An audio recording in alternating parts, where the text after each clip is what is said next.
চীনের মরুভূমির মাঝে এমন একটি শহর আছে যেখানে রাস্তা আছে, বিল্ডিং আছে, এমনকি ট্রাফিক লাইটও আছে, কিন্তু মানুষ নেই। এই জায়গাটির নাম অর্ডোজ গোস্ট সিটি।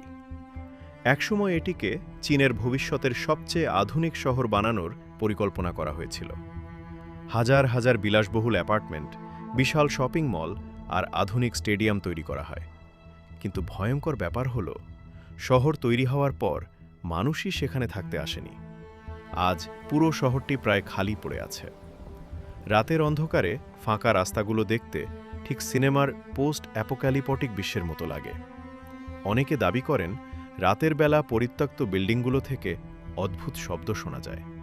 আর সবচেয়ে রহস্যময় ব্যাপার হলো, এত বিশাল শহর বানানোর পরও কেন মানুষ সেখানে থাকতে চায়নি? তাহলে কি এটি শুধুই ব্যর্থ একটি শহর, নাকি এর পেছনে লুকিয়ে আছে আরও অদ্ভুত কোনো সত্য?